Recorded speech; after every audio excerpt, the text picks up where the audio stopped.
My twin brother spent 8 years watching his wife waste away from an autoimmune disease, holding her hair back while she vomited from medication side effects, carrying her to bed when she couldn't walk, and promising her in front of God and everyone that he'd love her in sickness and in health. So when I caught him kissing his mistress at his own anniversary party, while his wife sat 10 feet away, cane in hand, grateful she'd finally found the strength to put on a nice dress, I didn't make a scene. I didn't scream. I didn't cry. I just raised my glass, looked my brother dead in the eyes, and made a toast that burned his entire marriage to the ground in front of 40 people who thought they were celebrating a love story. I'm Maya, 34F, and my twin brother Liam and I were inseparable for the first 22 years of our lives. Being a twin is weird. It's like having a built-in best friend who also knows exactly which buttons to push to make you want to commit a felony. We shared a womb, a birthday, a childhood bedroom until we were 12, and a secret language that annoyed the hell out of our parents. We finished each other's sentences. We could communicate across a crowded room with just a look. When he got his heart broken by his high school girlfriend,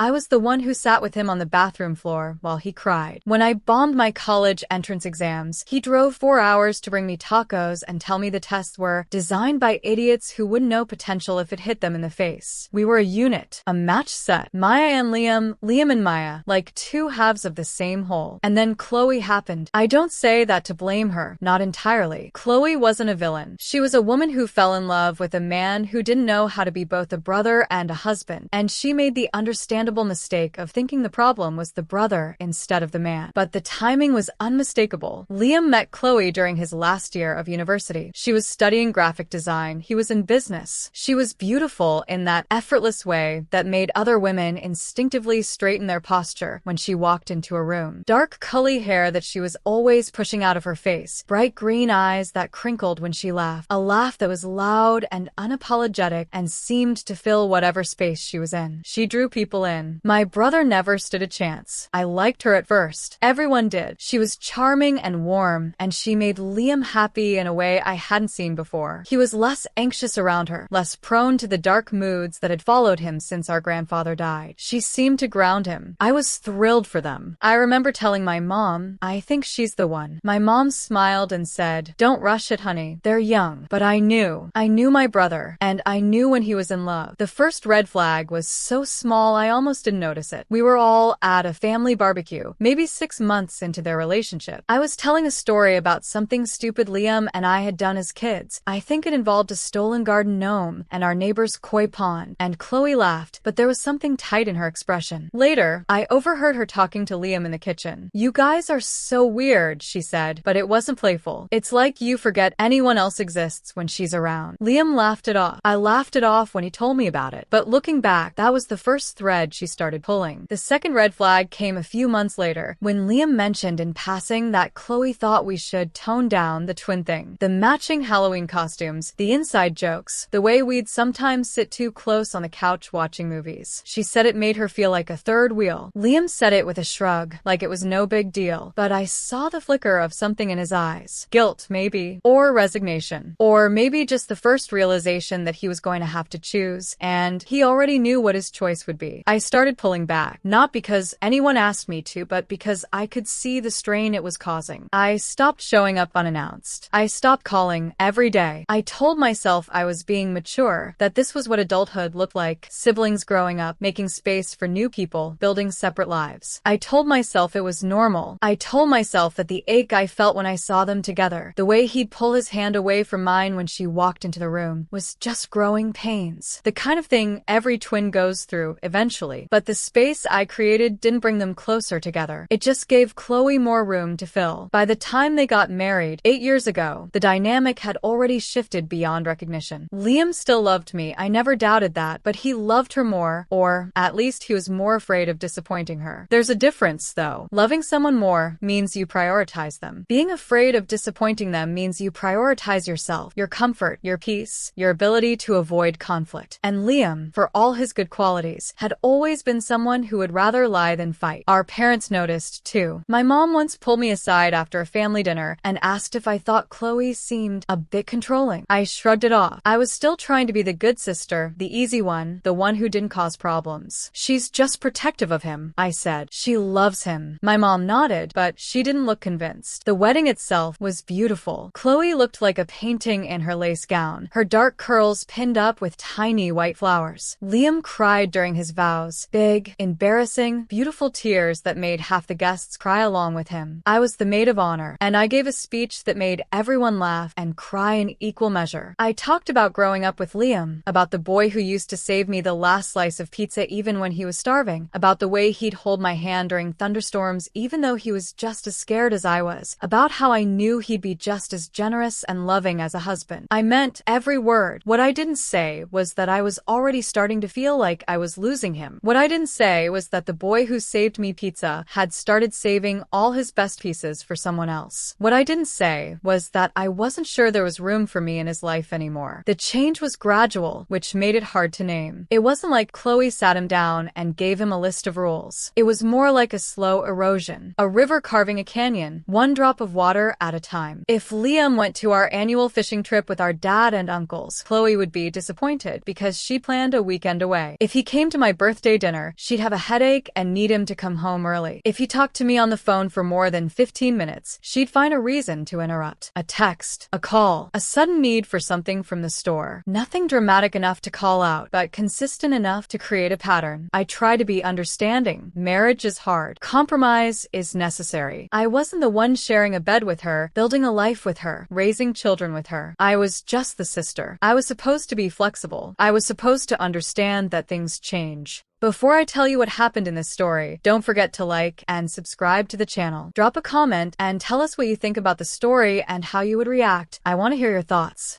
I was supposed to be happy with whatever scraps of attention he could throw my way, but the isolation didn't stop with me. I watched it happen to our parents, too. Christmas gatherings got shorter. Sunday dinners became a thing of the past. Chloe always had a reason. Her family was having an event. She was tired. The kids needed to get to bed early. And Liam, desperate to keep the peace, always went along with it. I'd watch him at family events, checking his phone, looking at the door, already halfway out before he'd even arrived. Our parents handled it differently than I did. My mom, ever the diplomat, would sigh and say, "Well, that's marriage for you." My dad, more direct, once told Liam that he missed him. Liam got defensive. My dad never brought it up again. I think it hurt him too much. I think it's easier to be angry than to admit you've been replaced. Then the kids came. Leo, now 7, was born first, a quiet, thoughtful little boy with his father's eyes and his mother's stubborn chin. I remember holding him when he was just hours old, his tiny fingers wrapped around my thumb, and feeling something shift in my chest. This was my nephew. This was a piece of my family, a new branch on the tree. Mia followed 2 years later, a tiny tornado of energy and attitude who had everyone wrapped around her tiny finger from day one. She came out screaming and never really stopped. I adored them both, and I threw myself into being the best Anne I could be. I babysat whenever they asked. I showed up to birthday parties, school plays, soccer games, dance recitals, parent-teacher conferences when Liam and Chloe couldn't make it. I told myself that even if my relationship with Liam was strained, at least I had a connection to his children. At least I had a way to stay in his life, even if it was through the side door. And for a while, that was enough. Liam and I settled into a rhythm, distant but not hostile, familiar but not close. We texted about the kids. We saw each other at holidays. We exchanged gifts on birthdays, always practical, always thoughtful, never quite touching the space between us. We didn't talk about the distance because naming it would have meant admitting it was real. 3 years ago, everything changed. Chloe was diagnosed with an autoimmune condition that attacked her joints and sapped her energy. The doctors said it was manageable with treatment, but the first year was brutal. There were weeks when she could barely get out of bed. Simple things, cooking dinner, playing with the kids, walking up the stairs, even holding a spoon, became monumental challenges. I remember visiting once when she was having a bad flare-up and she couldn't lift her arms high enough to brush her own hair. Liam did it for her, standing behind her with the brush, working through the tangles with infinite patience. I stood in the doorway and watched, and I thought, maybe this is what brings them back together. Maybe this is the thing that makes him remember why he loved her. And Liam stepped up. I need to give him that because it's important to the story. He became her caregiver, her advocate, her constant. He learned her medication schedule, drove her to appointments, held her hair back when the side effects hit hard. He managed the house, the kids' school schedules, the grocery shopping, the bills. He worked full-time and somehow still found energy to read Leo bedtime stories and build block towers with Mia. I saw him fall asleep on the couch more times than I could count, still in his work clothes, a half-eaten sandwich on the coffee table beside him. I was proud of him. I was also relieved because for the first time in years, he started reaching out to me again. Not for anything big, just texts, phone calls, the occasional coffee date when Chloe was having a good day and could manage without him. He'd vent about the stress, the exhaustion, the weight of being someone's entire support system. He'd talk about the guilt he felt when he got frustrated, the way he'd lie awake at night wondering if this was the rest of his life, the moments of resentment he'd never admit to anyone else. I listened. I didn't judge. I brought over meals. I took the kids for weekends so he could sleep. I sat with Chloe on her bad days so he could have an hour to himself. We were rebuilding, slowly, carefully, but we were getting back to something that felt like us. Something that felt like family. Or so I thought. 6 months ago, I noticed the shift. Liam started canceling plans. He'd agree to meet for coffee and then text an hour later with an excuse. Work emergency, kid meltdown, Chloe not feeling well. His phone was always face down when we were together. He'd step out of the room to take calls, his voice dropping to a murmur I couldn't quite hear. When I asked how Chloe was doing, his answers were vague. She's managing. The doctors are adjusting her meds. It's a tough week. I told myself it was stress. Caregiver burnout. He was stretched thin, running on fumes, probably forgetting to eat and sleep like a normal person. I'd been there. I understood. I told myself to be patient, to give him space, to not add to his burden by demanding attention he didn't have to give. But then Paige showed up. Paige was introduced at a family barbecue as a colleague who had just moved to town and didn't have family nearby. She was pretty in a polished, put-together way that felt deliberate. Blonde hair and a sleek bob that probably cost more than my rent. Expensive-looking jeans that somehow made everyone else in shorts and t-shirts feel underdressed. A smile that she deployed like a weapon, bright and practiced and just warm enough to make you want to trust her. Liam said she worked in his office, some kind of project management role, and he was just being a good guy by including her. My parents bought it without question. My mom immediately started asking Paige about her family, her job, where she was living. My dad offered her a beer. The uncles made small talk about the local sports team. Everyone was warm and welcoming, the way our family has always been. That's one of the things I love about my family. We include people. We pull chairs up to the table. We make space. I was the only one who noticed the way Paige touched Liam's arm when she laughed. The way he leaned slightly toward her when they stood next to each other. The way his eyes followed her across the yard when she went to get another drink. The way he smiled at her. Not the tired, patient smile he wore with Chloe, but something looser. Something lighter. Something that looked like relief. Maybe I was looking for it. Maybe, after a lifetime of being attuned to my brother, I could feel the lie before I could name it. Before I tell you what happened in this story, don't forget to like and subscribe to the channel. Drop a comment and tell us what you think about the story and how you would react. I want to hear your thoughts.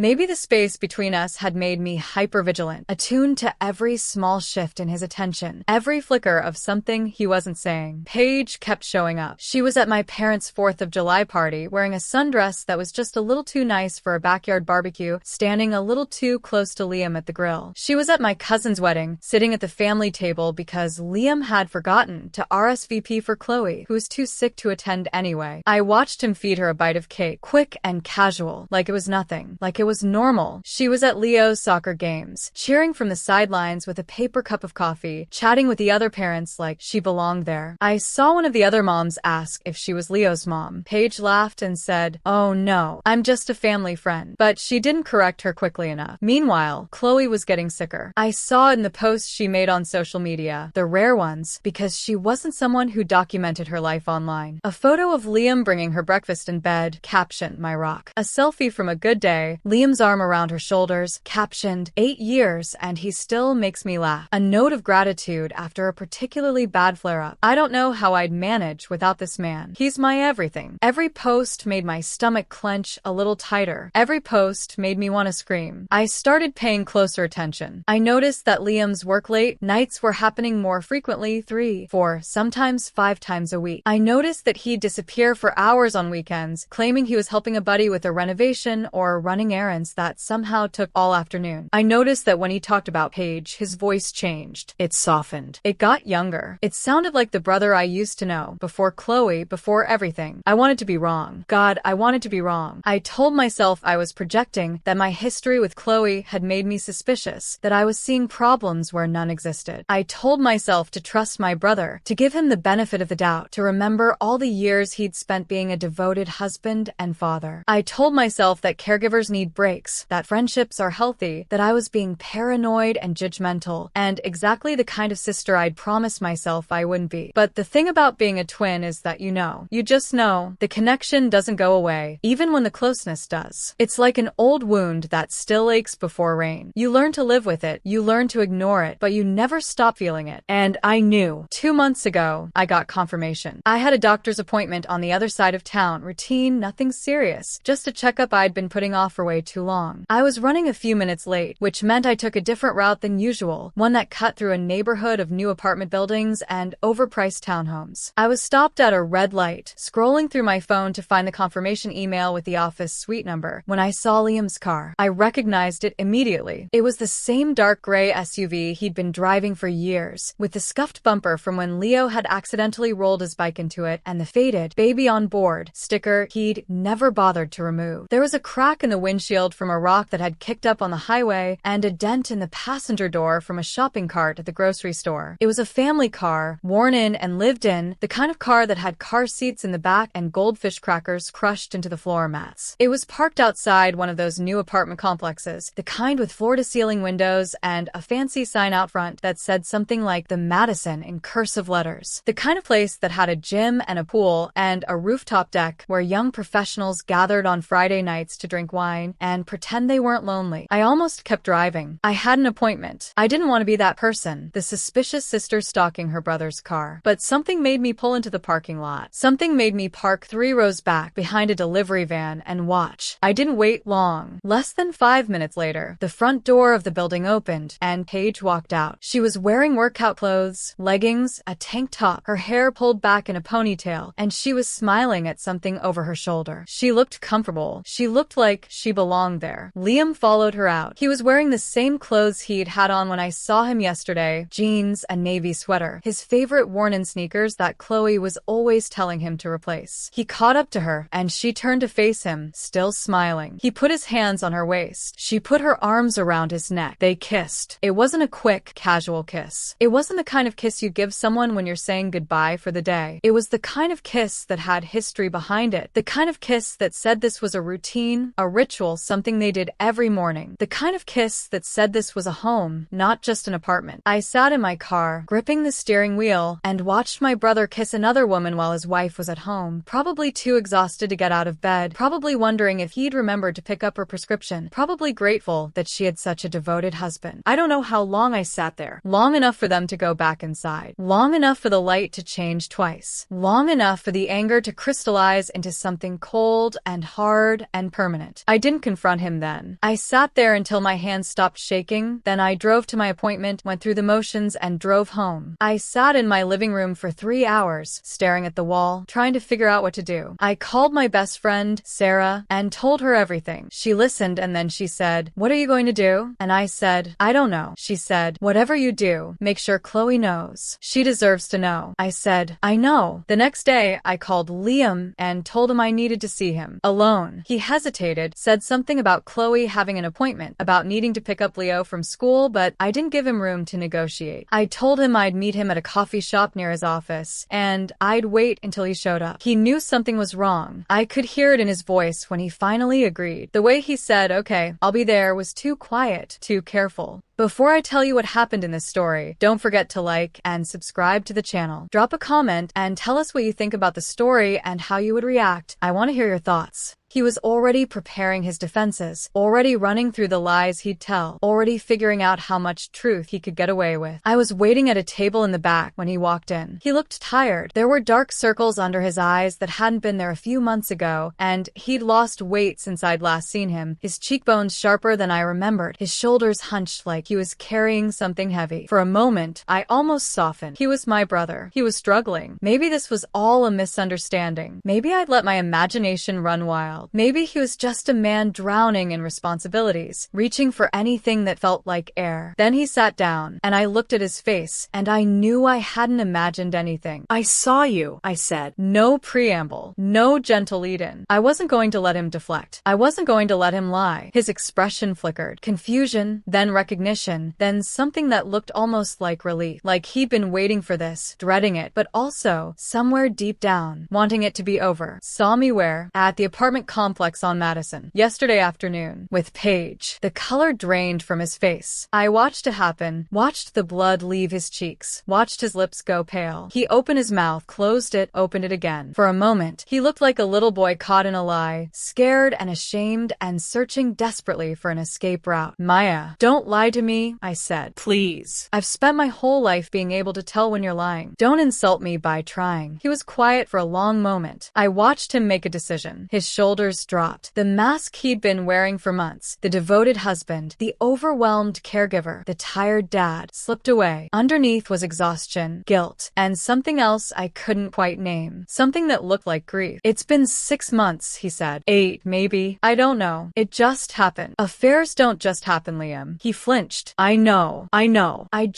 Maya, you don't understand what it's like. You don't understand what it's like to be someone's everything. To have no one to lean on because the person you're supposed to lean on is the person who needs you. Chloe, she's not my wife anymore. She's my patient. She's my responsibility. She's this thing I have to manage, this problem I have to solve. I spend all day, every day, taking care of her, driving her to appointments, managing her medications, cleaning up when she's too sick to get to the bathroom, holding her hand when she cries. And I love her, I do, but I'm drowning. I'm drowning and no one sees it and no one cares because she's the one who's sick. She's the one who needs help. She's the one everyone worries about. And Paige doesn't need anything from me. With her, I can just breathe. I can just exist. I don't have to be anyone's savior. I don't have to be anyone's rock. I can just be Liam. I wanted to be sympathetic. I wanted to remember all the years of our childhood, the bond that had once felt unbreakable. I wanted to reach across the table and take his hand and tell him I understood. But all I could see was Chloe's face in that photo, the one where she'd called him her rock. All I could hear was her voice, thanking him for being there. All I could think about was the way she'd smiled at him at the wedding, like he was the answer to every question she'd ever asked. "You need to tell her," I said. His head snapped up. "What?" "Chloe, you need to tell her what's going on. She deserves to know. Maya, she's sick. She can barely get through the day as it is. If I tell her, you think she'd rather be lied to? You think she'd rather find out some other way when she's even sicker, when it's been going on even longer? You think it's kinder to let her keep believing you're her rock while you're building a whole other life behind her back?" He ran his hands through his hair, a gesture I remembered from when we were kids. The same gesture he'd used when he was trying to figure out how to tell our parents he'd failed a class, or when he'd crashed the car into the mailbox, or when he'd broken my favorite necklace and couldn't figure out how to fix it. "I'll end it," he said. "I'll end it with Paige. I'll focus on Chloe. It was a mistake. I know it was a mistake. I'll fix it." I looked at him, my twin, the boy who used to hold my hand during thunderstorms, the man who'd promised to love and cherish his wife in sickness and in health, the brother who'd slowly, carefully built a wall between us and then pretended it wasn't there. "Okay," I said. "Okay, end it. But if you don't, Liam, if I find out you're still seeing her, I will tell Chloe myself." He stared at me. "You wouldn't. Watch me." I left him sitting at the coffee shop. I didn't look back. For 2 months, I watched. I waited. I wanted to believe him. I wanted to give him the chance to make things right. Every time I saw him post something about Chloe, every time I heard him talk about her appointments or her treatment, I told myself he'd done the right thing. He'd ended it. He was focusing on his marriage, on his family. Everything was going to be okay. But I wasn't stupid. I noticed that he was still canceling plans. I noticed that he was still vague about where he'd been. I noticed that Paige's name still came up in conversation. Paige recommended this restaurant. Paige said the kids would love love this movie. Paige mentioned that Leo might like that book series, as if she were still a regular part of his life, as if he couldn't help but bring her up, as if she was so woven into his days that he couldn't talk about anything without mentioning her. I started doing my own research. I found Paige's Instagram account, public, full of carefully curated photos of brunches and sunsets, and a pair of hands that I recognized as my brother's. The captions were cryptic, full of emojis and vague references to my person, and finally found what I was looking for. There was a photo from a weekend trip to a vineyard, the kind of place with tastings and tours and overnight accommodations, and in the background, reflected in a wine glass, was Liam's face. There was a photo of 2 coffees on a table, with the caption, "Mornings like this." There was a photo of a ticket stub from a concert I knew Chloe had been too sick to attend. I found his private account, too. It didn't take much effort. He'd used his old high school password, the one he'd been using for everything since we were 16. His account was full of photos with Paige. Pictures of them hiking, of her asleep in what looked like his car, of them at a concert, of her cooking in a kitchen that wasn't the one he shared with Chloe. Before I tell you what happened in this story, don't forget to like and subscribe to the channel. Drop a comment and tell us what you think about the story and how you would react. I want to hear your thoughts. Heart emojis. Song lyrics. A life built entirely separate from the one he was living with his wife. A life he was documenting, curating, preserving, as if it was the one that mattered. I saved screenshots. I saved everything. I told myself it was just in case. I told myself I wouldn't need them, because surely he would do the right thing. Surely he wouldn't let it go this far. Surely the brother I grew up with was still in there somewhere, and he would come to his senses, and he would end it, and I would never have to use any of it. But he didn't. And 2 months later, I found myself standing at his anniversary party, holding a glass of wine, watching him lie to everyone he loved. The party was my parents' idea. They'd been planning it for weeks, a surprise for Liam and Chloe's 8th anniversary. My mom had been so excited, talking about the venue and the guest list and the cake and the flowers. She'd called me every day with updates, her voice bright with anticipation. "It's going to be so special," she said. "They've been through so much. They deserve something beautiful." I didn't tell her what I knew. I couldn't, not yet. Not until I was sure. The restaurant was one of those upscale places downtown, the kind with white tablecloths and a private room in the back that could seat 40 people. Chloe's mom had helped plan it. Her sisters had flown in from out of state. Everyone had been coordinating for weeks, making sure the guest list was right. The food was ordered. The decorations were perfect. There were flowers on every table, Chloe's favorite, peonies in soft pink and white. There was a cake with a gold 8 on top. There was a photo collage on an easel by the door, pictures of Liam and Chloe through the years, their engagement, their wedding, the birth of their children, holidays and vacations and ordinary days made extraordinary by love. I was dreading it. I'd been dreading it since I got the invitation, because I knew what I was going to see. Liam playing the devoted husband, Chloe, fragile and grateful, leaning on his arm, everyone around them, applauding their love story, their commitment, their triumph over adversity, everyone believing a lie that I was the only one who could see. I showed up anyway. I wore a nice dress, navy blue, the color Chloe once said made me look like my eyes. I brought a bottle of wine, something expensive that I'd picked out with her in mind. I smiled and hugged my parents and made small talk with aunts and uncles I hadn't seen in months. I told myself I'd get through the night. I'd get through it, and then I'd figure out what to do next. Maybe I'd tell Chloe tomorrow. Maybe I'd send her the screenshots and let her decide how to handle it. Maybe I'd find a way to do it quietly, privately, without tearing apart the whole family. Chloe arrived first, flanked by her sisters. She looked better than she had in months. Someone had done her hair and makeup, soft waves falling around her face, a touch of color on her cheeks. She was wearing a dress I remembered from before she got sick, a soft blue thing that brought out her eyes and made her look almost like the woman she'd been before the illness took so much from her. She was using a cane, but she was walking on her own, her steps slow but steady. She was smiling. She looked happy. She looked like she believed, for one night, that everything was going to be okay. Liam arrived separately, claiming he'd been held up at work. He was wearing a suit I'd never seen before, something expensive that fit him well, charcoal gray, a crisp white shirt, a tie that matched Chloe's dress. He kissed her on the cheek, wrapped an arm around her waist, and started working the room like a politician at a fundraiser. Handshakes for the uncles, compliments for the aunts, a special moment with Chloe's mom that made her tear up. He was charming. He was magnetic. He was the man everyone thought he was. I watched him from across the room, and I felt something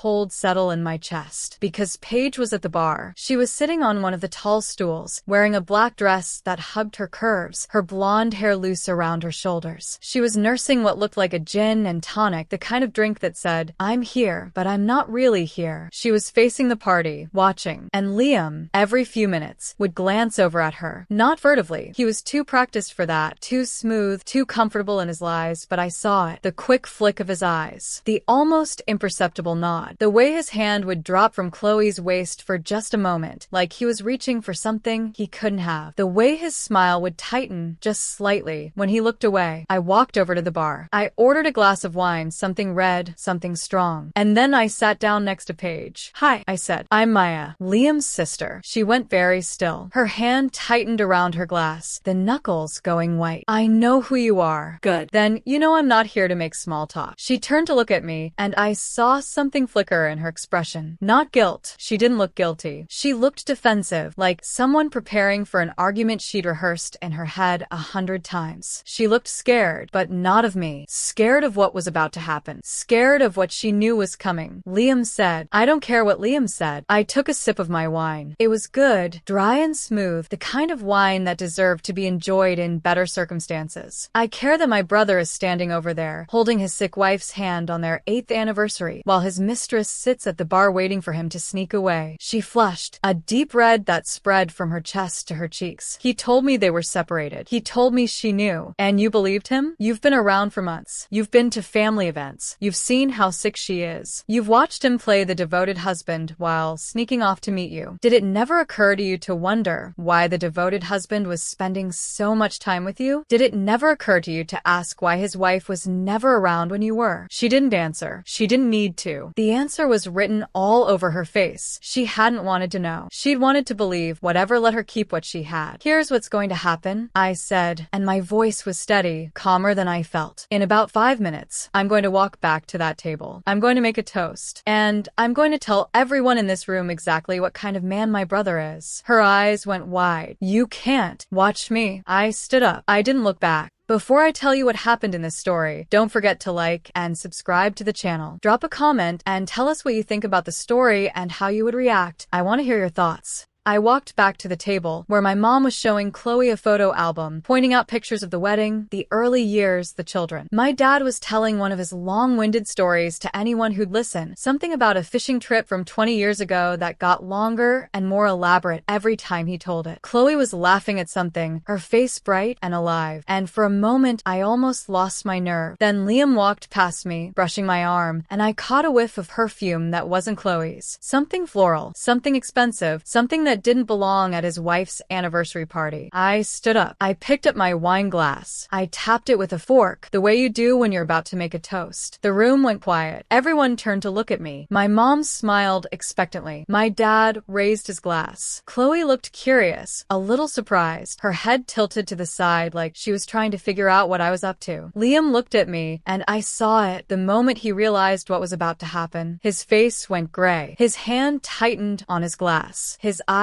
met mine, and for a second, just a second, he was the brother I remembered. The one who was scared of the dark. The one who needed me to hold his hand. But I was done holding his hand. "I'd like to make a toast," I said. My voice was steady. I was proud of that. To Chloe. I turned to face her. She was sitting at the head of the table, her cane propped against the chair beside her, her hands folded on the white tablecloth. She looked small suddenly, fragile, but her eyes were clear, and she was watching me with an expression I couldn't quite read. Something that looked like understanding. A woman who has shown grace, strength, and loyalty in the face of so much hardship, I continued. A woman who has spent 3 years fighting an illness that would have broken most people. A woman who has loved my brother with a devotion he never deserved. The room was very quiet now. I could hear someone's watch ticking. I could hear the clink of ice in a glass. I could hear my own heartbeat, steady and sure. My mom's smile had frozen on her face. My dad was staring at me like I'd started speaking in a foreign foreign language. The aunts and uncles were exchanging glances, unsure whether to laugh or be concerned. And to my brother, Liam, I said, and now I could feel the anger creeping into my voice. The months of watching, waiting, hoping, the years of being pushed aside, the decades of loving someone who kept choosing other people over me. A man who has shown us all what it really means to be committed. It takes a special kind of person to spend their anniversary making out with their mistress at the bar while their wife thanks them for being their rock. It takes a special kind of person to build a whole second life while the first one is too sick to get out of bed. It takes a special kind of person to stand here in front of everyone who loves him and lie so convincingly that no one even thinks to question it. I looked at Liam. He hadn't moved. He was standing at the end of the table, one hand still resting on the back of Chloe's chair, and his face was the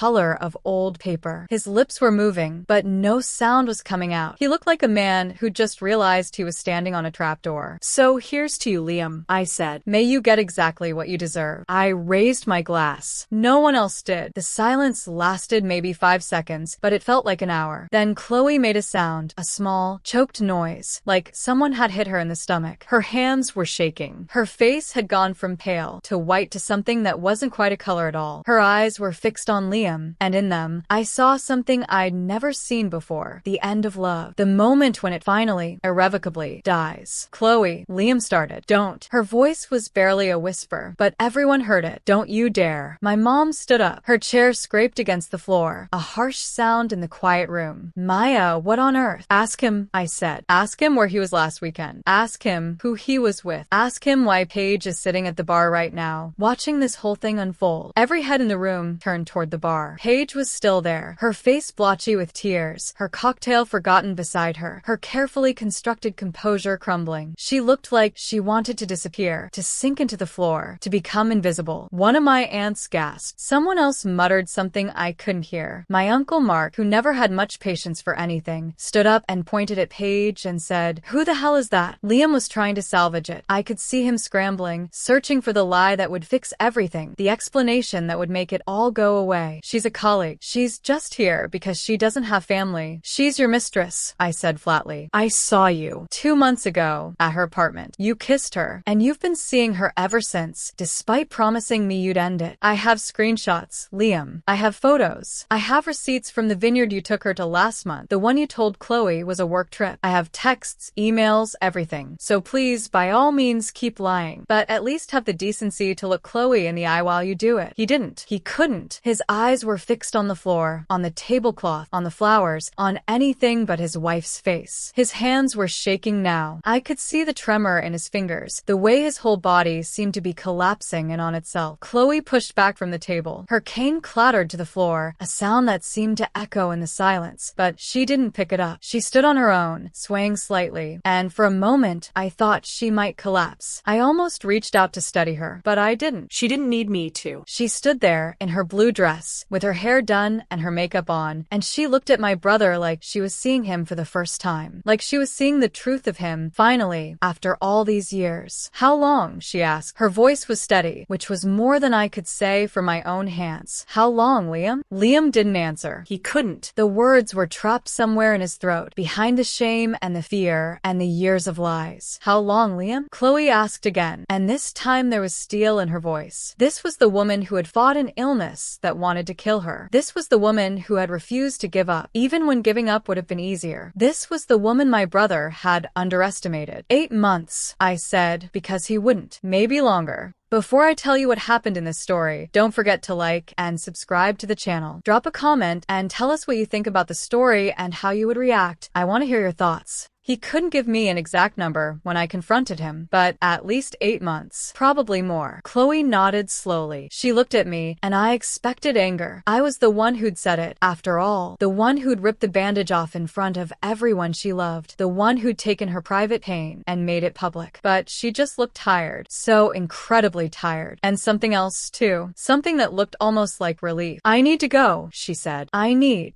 to go home." Her sisters were at her side in an instant. One of them put an arm around her waist. The other picked up her cane. They walked her out of the room, past the silent tables, past the relatives who didn't know where to look, past Liam, who still hadn't moved, past the photo collage with its pictures of a marriage that had been over long before anyone knew it. The door closed behind them, and then everything fell apart. My mom started crying, not quiet tears, but the kind of sobbing that shook her whole body, that made her double over like she'd been hit. My dad was yelling at me, something about how could I do this? How could I humiliate our family like this? How could I stand up in front of everyone and say those things about my own brother? My uncles were cornering Liam, demanding to know if it was true, their voices rising in anger and disbelief. My aunts were clustered together, whispering, shooting looks between me and the bar where Paige had started crying in earnest, her carefully applied mascara running down her cheeks. Paige got up eventually. She walked out without looking at anyone, her heels clicking on the floor, her shoulders hunched, her whole body screaming with the need to escape. I don't know where she went. I don't know if she and Liam are still together. Honestly, I don't care. The party ended, obviously. People trickled out in small, uncomfortable groups. Some of them said goodbye to me, awkward, uncertain, not sure whether to be angry or supportive. Some of them just left. My parents didn't speak to me on the way out. My dad wouldn't even look at me. My mom just shook her head, her face wet with tears, and said, I hope you're happy. I wasn't happy. I'm still not. Maya, you painted this whole story like some tragic twin epic. Shared womb, secret language, bathroom floor cry sessions, finishing each other's sentences. It sounds sweet until you realize you never really let go of being each other's everything, even after he got married. Chloe didn't steal your brother. She just asked for normal space in her own marriage, and instead of accepting that, you spent years feeling replaced and quietly keeping score. When she got sick and Liam started leaning on you again, you thought things were healing. Then Paige showed up, and your twin radar went into full detective mode. Stakeouts, screenshots, saved messages, everything. You were right about one thing. Liam was lying and cheating while his sick wife called him her rock. That part is ugly, and he handled it terribly. But here's the roast. Instead of telling Chloe privately like a normal person, you waited for their 8th anniversary party. The one with peonies on every table, her sisters flown in, the photo collage of their happy years, cake with a big gold 8, and everyone celebrating how they survived her illness. You stood up, tapped your glass, and turned the entire room into your personal stage. You toasted Chloe's strength, then publicly tore Liam apart in front of 40 people, calling out the mistress at the bar, the kisses, the secret trips, the screenshots, while his wife sat there in her nice dress and cane, completely blindsided. That wasn't she deserves to know. That was dropping a bomb for maximum damage because deep down you were still angry about being pushed to the side all those years. You wanted the silence, the gasps, the drama. You got it. Chloe found out her marriage was fake in the most humiliating way possible. Your parents left crying, and the whole family exploded. Yes, Liam is at fault for cheating, but you chose theater over kindness. You chose public humiliation over protecting the sick woman you claimed to care about. YTA. Big time. You didn't expose the truth, you weaponized it. Thanks for watching. Don't forget to like and subscribe. Got a story to share? Drop it in the comments, and let us know which one was your favorite.